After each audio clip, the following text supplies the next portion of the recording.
«Служу Отечеству». Республиканский военно-патриотический Троицкий слет с таким названием объединил на предсоборной площади в Сыктывкаре более 400 участников.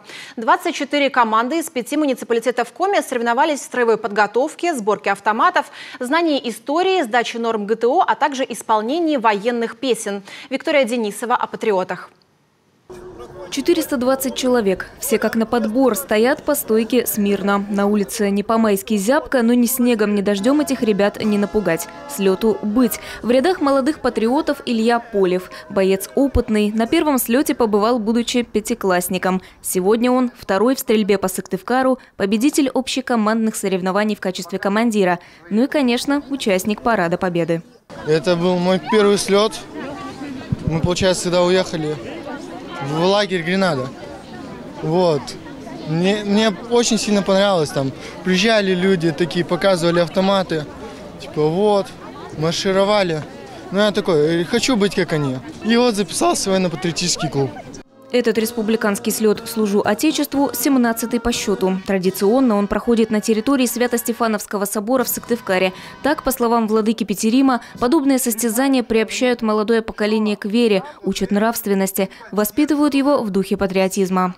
Мы поддерживаем наше правительство, нашу Росгвардию и лично Владимира Владимировича Путина.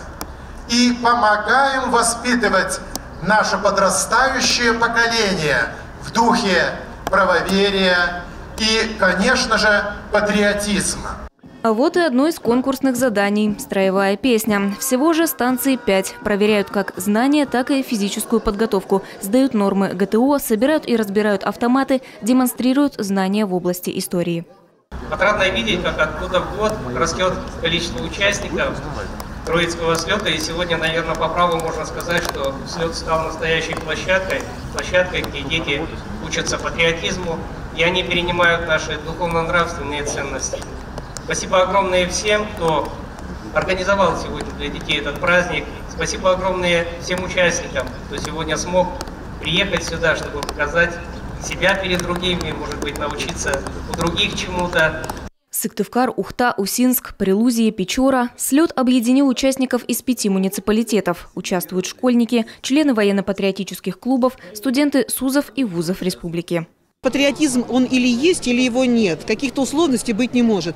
Военно-патриотическое воспитание и обязательно, конечно, духовно-нравственное, потому что без благословения, без храма Божьего, без настоятельства священника невозможно духовно-нравственное воспитание детей. Поэтому делается все это на территории именно Свято-Стефановского кафедрального собора.